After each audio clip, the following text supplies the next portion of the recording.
Operation Sindoor కు సంఘీభావంగా విజయవాడలో తిరంగ ర్యాలీ నిర్వహించింది కూటమి సర్కార్. ఉగ్రవాదులు మన దేశం వైపు చూడకుండా చేశామని కొనియాడారు CM Chandrababu. Deputy CM Pawan Pak కాల్పులో వీరమరణం పొందిన సైనికుడు మురళీ నాయక్ త్యాగాన్ని గుర్తు చేసుకున్నారు. ఇక అనంతపురంలో రెవెన్యూ పరిశ్రమ నిర్మాణానికి శంకుస్థాపన చేశారు మంత్రి లోకేష్. రాష్ట్రంలో 20 లక్షల ఉద్యోగాలు భర్తీ చేస్తామని చెప్పారు. ఆపరేషన్ సింధూర్ తో ఉగ్రవాదులు మన దేశం వైపు కన్నెత్తి చూడకుండా చేశామన్నారు ఏపీ సీఎం చంద్రబాబు. మహిళల సింధూరం చెరిపేస్తే ఏం జరుగుతుందో ఆపరేషన్ సింధూర్ చూపించిందన్నారు. భారత్ అభివృద్ధి చూసి ఓర్వలేక పాక్ ఉగ్రవాదాన్ని పోషిస్తుందన్నారు డిప్యూటీ సీఎం పవన్ కళ్యాణ్. దేశభక్తి అంటే ఏంటో సైనికుడు మురళీ నాయక్ చూపించారన్నారు. విజయవాడలో ఆపరేషన్ సింధూర్ కు సంఘీభావంగా కూటమి ప్రభుత్వం నిర్వహించిన తిరంగ ర్యాలీలో పాల్గొన్నారు నేతలు. వేలాది మంది ప్రజలు జాతీయ జెండాలతో ఈ ర్యాలీకి తరలివచ్చారు. ప్రపంచాన్ని పట్టి పీడిస్తున్న సమస్య ఉగ్రవాదం. ఉగ్రవాదం పైన పోరాడే ఏకైక దేశం భారతదేశం. ఏకైక నాయకుడు నరేంద్ర మోడీ.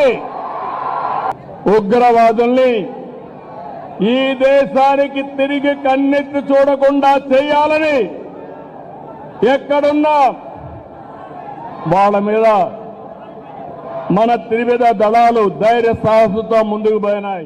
రికార్డు సృష్టించేలా విశాఖలో అంతర్జాతీయ యోగా డే నిర్వహించాలని అధికారులకు సూచించారు సీఎం చంద్రబాబు. ఈ నెల 21 నుంచి జూన్ 21 వరకు యోగా మంత్ పాటించాలన్నారు. గ్రామాల్లో యోగా కార్యక్రమాలు నిర్వహించి యోగా ప్రాక్టీస్ చేసిన వారికి సర్టిఫికేట్ ఇవ్వాలన్నారు. యోగా డే నిర్వహణపై అధికారులతో సమీక్ష నిర్వహించారు సీఎం. జూన్ 21న ప్రధాని మోదీ విశాఖలో యోగా డేలో పాల్గొంటారని చెప్పారు. లక్షల మందితో కలిసి ప్రధాని మోదీ యోగాసనాలు వేస్తారని తెలిపారు.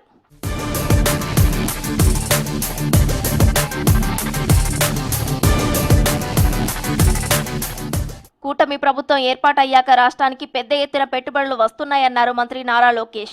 గత ప్రభుత్వం ఒక్క పెట్టుబడి కూడా తీసుకురాలేకపోయిందన్నారు. కూటమి సర్కార్లో అనేక సంస్థలు పెట్టుబడులు పెడుతున్నాయన్నారు. అనంతపురం జిల్లా గుత్తి మండలంలో రెన్యూ విద్యుత్ కాంప్లెక్స్ నిర్మాణానికి శంకుస్థాపన చేశారు లోకేష్. ఈ పరిశ్రమలో 10,000 మందికి ఉద్యోగాలు కల్పిస్తామని చెప్పారు. ఎన్నికల హామీ మేరకు రాష్ట్రంలో 20 లక్షల ఉద్యోగాలు భర్తీ చేస్తామన్నారు Lokesh.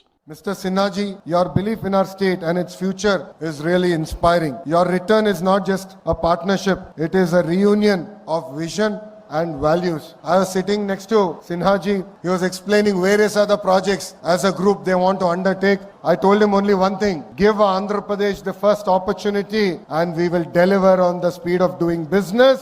And we will ensure that you will call Andhra Pradesh and Rayalaseema your home soon. ఏపీలో ఉద్యోగుల బదిలీలకు గ్రీన్ సిగ్నల్ ఇచ్చింది సర్కార్. ఇవాల్టి నుంచి జూన్ 2 వరకు బదిలీలపై నిషేధాన్ని ఎత్తివేస్తూ ఉత్తర్వులు జారీ చేసింది. జూన్ 3న మళ్లీ నిషేధం అమల్లోకి వస్తుందని తెలిపింది. ట్రాన్స్ఫర్ పోస్టింగ్లకు సంబంధించి గైడ్ లైన్స్ రిలీజ్ చేసింది. ఇక 5 ఏళ్లుగా ఒకే చోట చేసిన వారిని తప్పనిసరిగా బదిలీ చేయనుంది. 5 ఏళ్లు పూర్తి కాని ఉద్యోగులను వారి అభ్యర్థనలపై ట్రాన్స్ఫర్ చేయనుంది.